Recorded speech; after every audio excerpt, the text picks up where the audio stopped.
ایک چیونٹا بڑا محنتی اور شریف تھا۔ ہر وقت کسی نہ کسی کام میں مصروف رہتا۔ کبھی اپنے بل کی مرمت کر رہا ہوتا تو کبھی منہ میں اناج کا دانہ اٹھائے چلا آ رہا ہوتا۔ کاہلی کو گناہ سمجھتا اور ہر کام بڑی محنت سے کرتا تھا۔ وہ وقت کی بڑی قدر کرتا تھا۔ کسی کام سے باہر نکلتا تو کسی سے بے مقصد بات نہ کرتا۔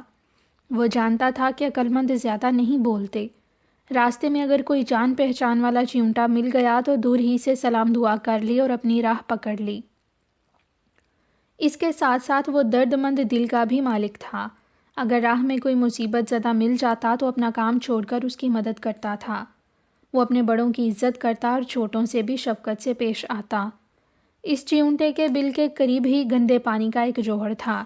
شریر اور گندے بچے گھنٹوں اس میلے کچیلے پانی میں نہاتے رہتے تھے۔ گندے پانی میں بہت سے جراثیم ہوتے ہیں جو ان کی کھال میں چپک کر پھوڑے پھنسی پیدا کر دیتے ہیں۔ ان بچوں کے علاوہ بہت سی بھینسیں بھی سارا دن پانی میں بیٹھی رہتی تھیں۔ چیونٹا بڑا پریشان تھا۔ بھینسیں سارا دن پھرتی رہتی تھیں۔ چیونٹے کو خطرہ تھا کہ کہیں وہ یا اس کا کوئی بچہ بھینسوں کے پاؤں تلے نہ کچل جائے۔ اب وہ زیادہ تر گھر میں ہی رہتا تھا۔ اگر کبھی کسی ضروری کام سے باہر جاتا بھی تھا تو اپنے بیوی بچوں کو سختی سے کہہ جاتا تھا کہ وہ باہر نہ نکلیں۔ ایک دن چیونٹا بہت تھکا ہوا تھا، اس لیے دوپہر کا کھانا کھا کر کچھ دیر لیٹ گیا۔ بیچارے کو سوئے ہوئے زیادہ دیر نہیں ہوئی تھی کہ اچانک کسی نے اسے جھنجھوڑ دیا۔ وہ چونک کر اٹھا تو اس کی بیوی چیونٹی کھڑی تھی۔ وہ بہت گھبرائی ہوئی تھی۔ چیونٹے نے جب اس کی طرف دیکھا تو بولی، آپ مزے سے سو رہے ہیں اور گھر میں پانی بھرا جا رہا ہے۔ ہیں؟ کیا کہا؟ پانی؟ پانی کہاں سے آ رہا ہے؟ چیونٹا بولا، میں کیا جانوں کہاں سے آ رہا ہے۔ آپ باہر جا کر دیکھیں اور اس پانی کو کسی طرح بند کریں، ورنہ ہمارا محنت سے جمع کیا ہوا غلہ ضائع ہو جائے گا، چیونٹی نے کہا۔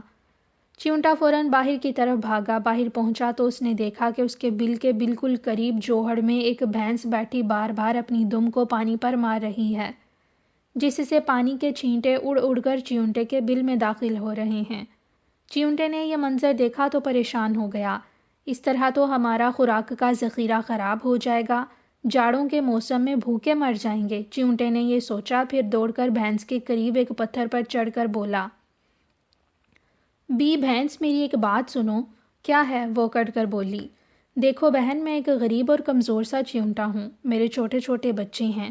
تم جانتی ہو ہم زیادہ گرمی برداشت نہیں کر سکتے، اس لیے مناسب موسموں میں برے وقت کے لیے اپنی خوراک ذخیرہ کر لیتے ہیں۔ تو پھر میں کیا کروں؟ بھینس روکھے پن سے بولی، اچھی بہن، تم بار بار اپنی دم پانی میں مار رہی ہو، اس سے میرے گھر میں پانی داخل ہو رہا ہے اور ہماری خوراک کا ذخیرہ تباہ ہو رہا ہے۔ خدا کے لیے مجھ پر اور میرے بچوں پر ترس کھاؤ اور اپنی دم پانی پر نہ مارو۔ میں تمام زندگی تمہارا احسان مند رہوں گا۔ وہ بہت بد اخلاق بھینس تھی، اس پر ان باتوں کا کوئی اثر نہ ہوا۔ وہ بڑے زور سے ڈکرائی اور آنکھیں نکال کر بولی، جا جا حقیر چیونٹے، میں اپنی مرضی کی مالک ہوں، جب تک چاہوں دم ہلاتی رہوں۔ تو مجھ پر حکم چلانے والا کون ہوتا ہے؟ دفع ہو جاؤ ورنہ کچل کر رکھ دوں گی۔ چیونٹے نے یہ سنا تو اس کی آنکھوں میں آنسو بھر آئے۔ وہ سمجھ گیا اس ظالم بھینس سے مزید کچھ کہنا بیکار ہوگا، چنانچہ وہ سر جھکا کر لوٹ آیا۔ گھر میں بہت زیادہ پانی بھر چکا تھا، خوراک کا سارا ذخیرہ تباہ ہو چکا تھا اور چیونٹے کے بچے خوف سے چیخیں مار رہے تھے۔ اس نے بڑی مشکل سے انہیں پانی سے نکالا اور باہر لے آیا، پھر ایک حسرت بھری نظر اپنے گھر پر ڈالی اور کسی انجانی منزل کی طرف چل دیا۔ اب اس کے پاس نہ کھانے کو خوراک تھی اور نہ سر چھپانے کا ٹھکانہ۔ وہ سخت پریشان تھا کہ کیا کرے کیا نہ کرے۔ چلتے چلتے وہ ایک ٹیلے کے پیچھے جا نکلا۔ اس جگہ چیونٹے کے بہت سے دوست رہتے تھے۔ انہیں جب سارا حال معلوم ہوا تو سب نے چیونٹے سے کہا، پیارے بھائی، آپ ہمارے محسن ہیں، آپ نے ہر برے وقت پر ہماری مدد کی ہے۔ اب قدرت نے ہمیں موقع دیا ہے کہ ہم ان احسانوں کا بدلہ اتار سکیں۔ یہ کہہ کر بہت سے چیونٹے مل کر ایک مکان کی تعمیر میں لگ گئے۔ وہی کام جو چیونٹا اکیلا کئی دنوں میں مکمل کرتا اب گھنٹے بھر میں ہو گیا تھا۔ ان سب نے چیونٹے کے لیے بڑا سا مکان بنا دیا۔ مکان کے بعد غذا کا مسئلہ حل کرنے کے لیے سب چیونٹے اپنے اپنے گھر سے تھوڑا تھوڑا اناج لے آئے۔ وہ غلے کا ایک بڑا ڈھیر بن گیا۔ اس طرح چیونٹے کے پاس اب ایک آرام دہ گھر اور ڈھیر سارا غلہ تھا۔ اس نے سب کا شکریہ ادا کیا۔ ایک دن چیونٹا کسی کام سے جوہر کی طرف جا رہا تھا۔ وہاں اس نے دیکھا کہ وہی بھینس پانی سے الگ کھڑی رو رہی تھی اور بار بار اپنے سر کو جھٹک رہی تھی جیسے وہ سخت تکلیف میں ہو۔ چیونٹے نے اسے تکلیف میں دیکھا تو بڑا ترس آیا۔ وہ آگے بڑھا اور بھینس سے دریافت کیا۔